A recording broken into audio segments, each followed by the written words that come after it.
This is Mr. Anderson for Calla Community College, and today we're looking at Part 4, or Page 4, of the Chapter 8 test review.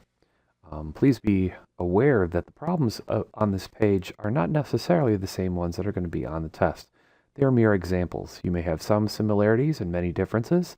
Your best bet to doing the problems correctly is to do the homework and look over things that you might have done in your notes.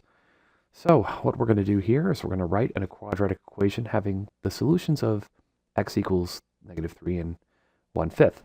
Now, the one instruction that's going to be put on your test that isn't here is that you have to clear the fractions. So your equation must be written without any fractions. Now, to do this, we're going to set this up into the x minus p and x minus q form set equal to 0. Now, this form may not have been given to you, but what we would do is put our solutions in for p and q, which would make them opposite of what they were. X plus 3 and then x minus 1/5 equals 0. And then we'll do some FOIL. So x and x make x squared. X and the -1/5 make -1/5 x. This here makes a positive 3x. And then this here makes a -3/5 equals 0. Now, it's at this step that you may think about considering putting these two together, but I would suggest that at this step you would actually clear the denominator of the offending fractions. So you would multiply both sides by 5. If you multiply both sides by 5, what this will do is it'll make everything 5 times bigger, so those with a denominator of 5 lose their denominator. So let's just do the left side here. 5 times x squared is 5x squared. 5 times -1/5 x is just -1x, or just x. And 5 times 3x is 15x. And then 5 times -3/5 is going to be -3. And 0 times 5 is 0. If I simplify the fraction, or simplify the like terms on the FOIL problem, I would then get 5x squared plus 14x minus 3 equals 0. And this gives me the answer to the problem. This is the quadratic equation that has these two solutions. And if you wanted to check your answer, I guess you could use quadratic formula or factor a tricky trinomial to get your answer. Now, the next three problems are the substitution problems from section 8.5. These are rather complicated problems, and again, being very emphatic about this here, that these are not necessarily the same problems you have, and if they are, you got lucky because there are many different forms of this test, and we choose, some problems that are like these, but anything on the homework is fair game, so just be aware of that. All right, so what I'm going to do here is get this, move the 7 over to the other side, so I've got x to the -2 power minus x to the -1 power is minus 7 is equal to 0. Now what we're going to do is we're going to let u, the letter u, equal to the middle variable. In this case, x to the -1 power, which means that u squared is going to be x to the -2 power. And that's logical from the fact that I can square both sides, and -1 raised to the second power is -2, power to power rule. So this allows me to write this like a u squared minus u minus 7 equals 0, which is pretty nice. Now, this problem is not factorable. There are no two numbers that multiply to make -7 and add to make -1. So off to the quadratic formula we go. You could have also completed the square, but I think over my years of teaching, many of you would rather sit on the quadratic formula than completing the square if given the opportunity. All right. So there's the quadratic formula. That's -b plus or minus the square root of b squared minus 4ac over 2 times a. Now, if I do some simplification, this becomes 1 plus or minus the square root of 29. And that's all over 2. Now, I like to split the wheels up there. You don't have to, but I like splitting these up just because that way, if I have anything that can be reduced, I can totally do so in the first or the second term. Now, this is not your answer, actually. This is what we found out u is equal to. So this is what u is equal to, but we also know that u is equal to x to the negative 1 power. Well, due to the transitive property, if u is equal to this and u is equal to this, then x to the negative 1 power is equal to 1 plus or minus the square root of 29 over 2. Now, the way that this problem is going to be solved is x to the negative 1 power is 1/2. I'm sorry, not 1/2. I was thinking about the answer there. 1 over x, which is going to be equal to 1 plus or minus the square root of 29 all over 2.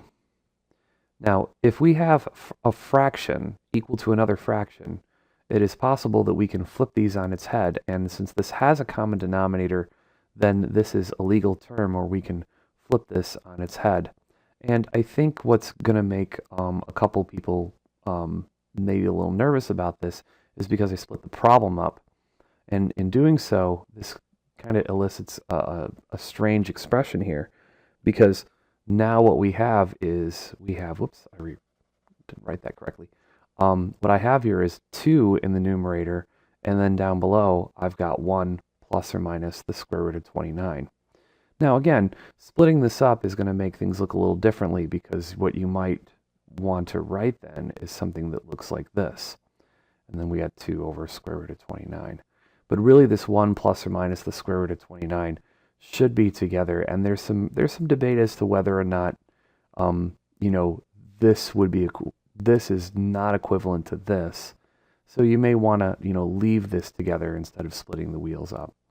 This is again where a lot of people would stop writing this problem, because to try to simplify this denominator down here would be really atrocious, because we can't leave square roots in the denominator, but there's actually 2 possible answers that would kind of give us a chance to do square roots in the denominator. So I leave this to you in terms of like a very challenging problem, especially if you split this up. You would have your problem flip-flop like this, and your 2 over 1 would not be the same. You wouldn't leave it like that. But then we get into this argument about, is this the same as this? This problem with this ending is probably not going to happen on your test. This is a very challenging problem to kind of finish after these steps. But you should be aware that x to the negative 1 power is 1 over x, and that would take your answer and just flip it on its head. So I got into a little bit of math philosophy there, but at least you could follow me through with the process all the way down here, to get to the end. But again, as I said, simplifying that answer, it's not going to be that difficult on the exact test, but please understand that x to the negative 1 power is what it is, 1 over x. All right, so back to something a little bit closer to Earth. We have a problem where we're going to have to use substitution again. However, it says find all the x-intercepts. In doing so, we have this problem equal to f of x, and the problem down below should also be set equal to f of x. But in this case, we're going to let u equal to x squared. Those of you who just wanted to dive in and use quadratic formula, we're going to be a bit sad, because this is an x to the 4th and x squared, and quadratic formula needs an x squared and an x instead of these higher powers of x. So this gives me a u squared, because u squared is equal to x to the 4th, a u squared minus 15u plus 44 equals 0. Now, this problem is actually factorable. It's actually, and I'm going to use factoring whenever I can. In the first video I showed at the start of this review here, you saw a lot of examples of quadratic formulas. So I'm going to show you a factoring solution to get my letter u. U minus 11 and u minus 4 equals 44. And when you multiply them together, and adds to make negative 15 when you add them together. So u minus 11 equals 0, and u minus 4 equals 0. So I'm going to move the 11, so u is equal to 11. Move the 4, u is equal to 4. That's by adding 11 to both sides, and adding 4 to both sides. I should probably just do that. Doesn't take long. So now my answers are u is equal to 11 and u is equal to 4. But remember, that's solving for u. We're actually needing to solve for x. So we found out that u is equal to 11 and 4, and u is equal to x squared. Well, that means that x squared, due to the transitive property, is equal to 11, or x squared is equal to 4. So when I solve for x here, I take the square root of both sides, so x is equal to plus or minus the square root of 11. Or x is equal to plus or minus 4. I'm sorry, square root of 4, which is 2. So I have 4 intercepts for the problem. And those 4 intercepts are negative square root of 11 comma 0, square root of 11 comma 0, negative 2 comma 0, and 2 comma 0. These are my 4 intercepts for the problem. Because I found my x's, and it makes sense, x-intercept, so the x-intercept would be where the graph hits the ground, and the graph will hit the ground at 4 locations, and then we'll look, since it's a positive, it'll look something like this. Now again, this is just an estimate without actually graphing it, but that's what I got right there. All right, so we got one more problem to do here, so let's go to the last one. Okay, and there's my warning right there that you should be looking over your notes and homework to get some example about possible problems. Little typo here, since we're finding x-intercepts, this should be set equal to f of x, or 0 in this case. We're going to let u equals x squared plus 3x. So therefore, the u squared is going to be this whole term right here, x squared plus 3x quantity squared. So we get u squared minus 2u minus 8 equals 0, and that's factorable. The two numbers that multiply to make negative 8 and add to make negative 2, we got negative 4, positive 2. Negative 4 and positive 2. So u minus 4 is equal to 0, or u plus 2 is equal to 0. So u is equal to 4, or u is equal to negative 2. All right. So now that we have u is equal to 4 or negative 2, we originally stated that u is equal to x squared plus 3x. So we have two situations here. We've got x squared plus 3x is equal to 4, or x squared plus 3x minus is equal to negative 2. So here we're going to move the 4 over and see what we get. X squared plus 3x minus 4 equals 0. Hey, what's nice about that is we have a factorable problem. So x here is x minus, actually plus 4, x minus 1. So x, and I'm going to skip a step here. If I set x plus 4 equals 0, I know x is going to be equal to negative 4. And if I set x minus 1 is equal to 0, I know x is going to be 1. So there are two of my answers. That's pretty nice. Now let's check the other one. Let's see if it's perfectly factorable as well. This is actually a little bit more review of factoring than anything else, isn't it? Wow, check this out. This is factorable. X plus 1 and x plus 2. They multiply to make 2 and add to make 3. So now we're going to just set these equal to 0. And I'll skip this step because I can do it in my head. X plus 1 equals 0.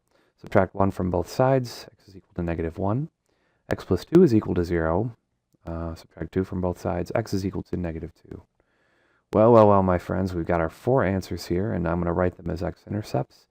Let's do them horizontally this time. From lowest to highest, we're going to have with negative 4 comma 0, negative 2 comma 0, negative 1 comma 0, and finally 1 comma 0. These are your 4 answers to the problem. So again, please make sure that you review your problems in section 8.5 and pick a problem that you struggled with, or maybe you had to look up quite a bit when you were going through the solution manual. Well, good luck, everybody, and I will see you for video pages 5 and 6 if you need them. All right, take care.